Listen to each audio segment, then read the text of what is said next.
Welcome back to the channel, everyone.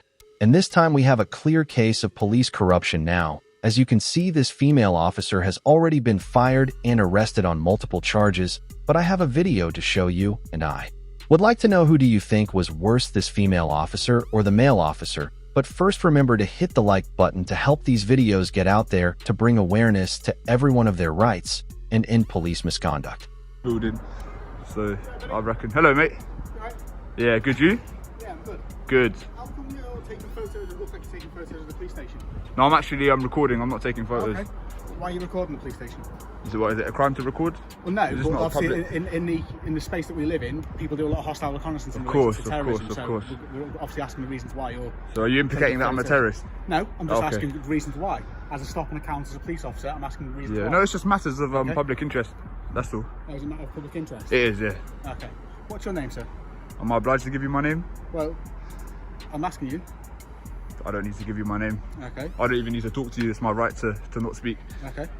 So, why is there any reason why you're not going to tell me your name and you're recording the police? Because I'm not obliged to give you my name. Okay. And you said it's a matter of public interest. It is. What public interest is that? Just matters of public interest. Okay. What public interest is that? You know, I live in this community. You know what I mean? So Okay. Is there any particular reason you're down here? I've said. Well, I'm just filming. Interest, it is just a building. Is there It's any, a building. I'm interested in the building. particular It's reason my you're community. Do you know what I mean? It is your- I've got a it is right your to film. community. Fair enough. So, are you local to the area? I'm local to the area. Yeah. Can we just make sure that we maintain a bit of distance? No, that's fine. So you guys have come out a little bit.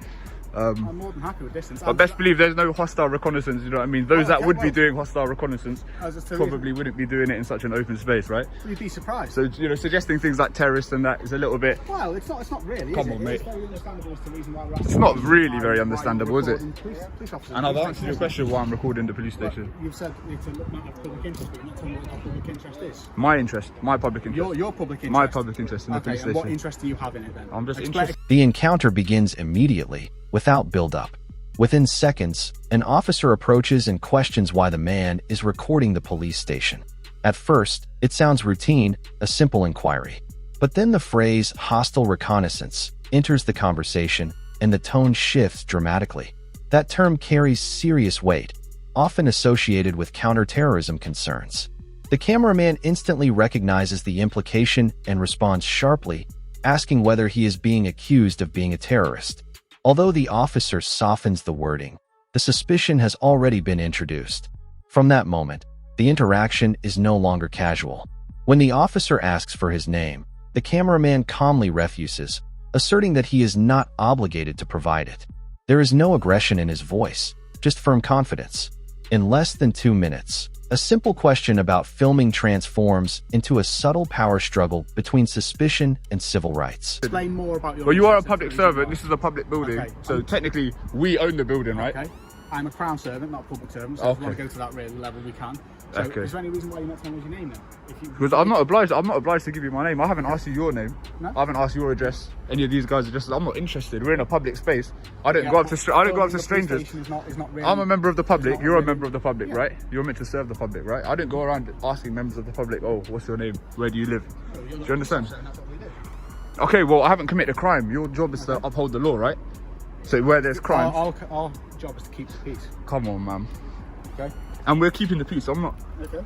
not breaching the peace. I'm just filming because it's my right to film. Okay. And reasons why? As I said, matters of public interest.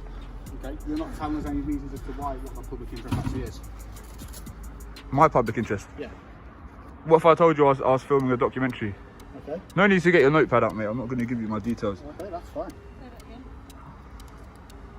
So let me know if I'm on the verge of committing an offence or anything like that, and I'll stop, because it's not my, you know, I haven't come here to commit any offences, or, you know, no one likes a criminal.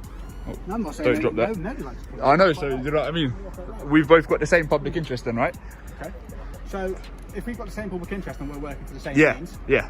why are you being suspicious by not telling me? I'm what not, how am I yourself? being suspicious, mate? Well, you are. I'm engaging with you, aren't I? Well, I appreciate you've got your face covered. Okay. COVID, understandable.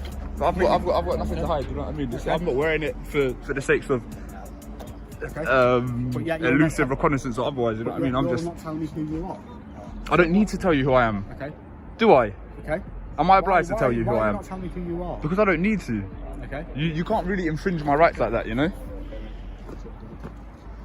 Okay. Is there any reason as to why you are... Mate, we're going around in circles. We are, mate. We are, aren't we? I'm actually very more suspicious of you now than when I initially came out and spoke. In this section, the discussion deepens and becomes more ideological. The cameraman challenges the idea of police being public servants, while the officer corrects him by stating he is a crown servant. That distinction may sound technical, but it signals a shift in how authority is framed. The cameraman emphasizes that police are meant to serve the public, while the officer insists their role is to keep the peace. The tone tightens as both sides defend their positions. Then comes a key turning point. The officer states he is now more suspicious because the cameraman refuses to provide his name. This is critical. The cameraman views silence as a lawful right. The officer views it as grounds for heightened suspicion. What we're witnessing is a classic clash between perceived authority and asserted freedom. The tension builds not through shouting, but through conflicting interpretations of what is reasonable behavior. Okay, what are you suspicious of? Because you're not telling me your name. Because I don't need to give you my name. Interest, but you won't tell me more about that local interest. All right, what if I told you I'm filming a documentary? Okay, and the documentary's for what? Just for my own use. Okay. Okay. Okay. We'll get a skipper down and we'll sort this out. We can get a skipper down. You can get whoever you want down, mate. It's no problem. You can crack on. Get whoever you want down. Get your sergeant down. Get your lieutenant down. Get the queen down. It's not a problem. I'm not happy with that. We'll wait. We can wait, mate. I can hear it all day. We'll wait to sort that out. All right? And what's your name, please, if you wouldn't mind identifying yourself? 3528. And your name? I'm not going to give you my name. So is it not your... Are you not meant to... What? You could be anyone. You're in uniform. I could be. But you've got my shoulder number, 3528. And you're not going to give me your name? No. Well, Okay. you're not giving me your name. Okay. Yeah, but I'm not in a duty of care. Do you understand? I don't have to give you my name. What duty of care do I have with you? I'm not obliged to give you my name. All right. So police officers don't, it's not in your code of conduct or anything like that. You don't have to identify yourself, no? An instance of this nature. Okay, so that's it's selective when you can identify yourself, right? There is legislation for it, yes. Is there? Yeah. What is that legislation? It's the counter-terrorism legislation. Okay, wait, so the counter-terrorist legislation is you not identifying your name? You're committing hostile reconnaissance at the moment, video and everything, not telling us who you are, telling me it's for a local documentary, but not actually telling me anything more about that. Mate, I don't really think you know like what you're talking about, to be honest. So the reason for you not identifying yourself is for counter-terrorism? Yeah, at the moment, yeah. And if we can establish that it's not that, I will... Is that right, officers? Is it? Does that seems legit, right? That seems right, does it? You haven't just made that up? No. So it's not in your officer handbook to identify yourselves by name? No. How about you, sir? We don't have to identify ourselves by our name. We've got our shoulder numbers. If you're that interested in finding out our name... I don't really care, to be honest. I just thought, you know what I mean? I'm just wanting to see whether you're actually going to do what you're supposed to do, but now you're refusing to identify yourself. So it's 2527. on the basis of counter-terrorism act, is it? I'm going to look that up because I don't know much about the law. It's your job to know about the law. All I know is that public photography isn't a crime, so I'm going to continue exercising my right to film in public. This is the peak of the confrontation. Counterterrorism reasoning is now openly referenced as justification for the officer's stance, which significantly raises the stakes of the interaction. The cameraman challenges the legitimacy of that claim, questioning what legislation supports it. He asks for clarity and consistency, remaining composed but clearly skeptical. The exchange over identification becomes almost symmetrical. He refuses to give his name because he believes he doesn't have to, and the officers refuse to provide theirs beyond shoulder numbers for the same reason. The irony is palpable.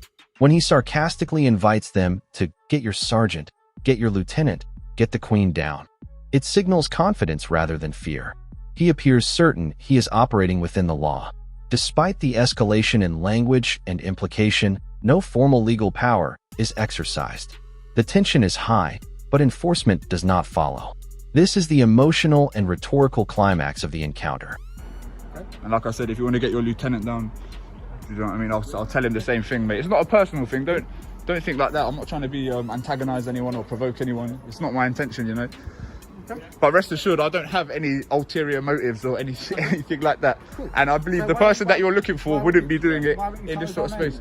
Yeah. Because I don't need to, mate. Right, get your lieutenant to come out. Yeah, I don't know, obviously it's my first time doing this, so obviously I'm a bit nervous, but that's to be given. Alright, let's see if the lieutenant's gonna come out. Well, I'll tell him you can tell the queen to come out, mate. He's trying to tell me that he doesn't have to identify himself on some counter-terrorism legislation. That doesn't make any sense to me. You know what I mean? At least make it make sense. Hello, sir. All right. Are you a police officer? No. We have to. Nothing. Okay. Enjoy your day.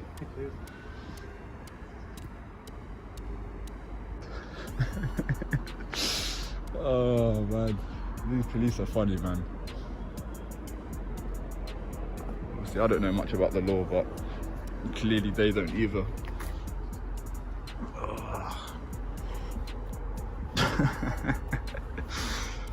Oh boy.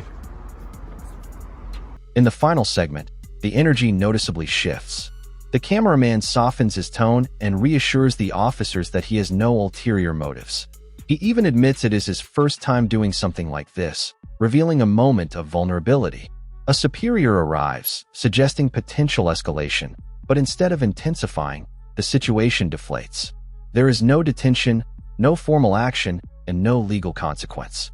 The conversation fades rather than explodes.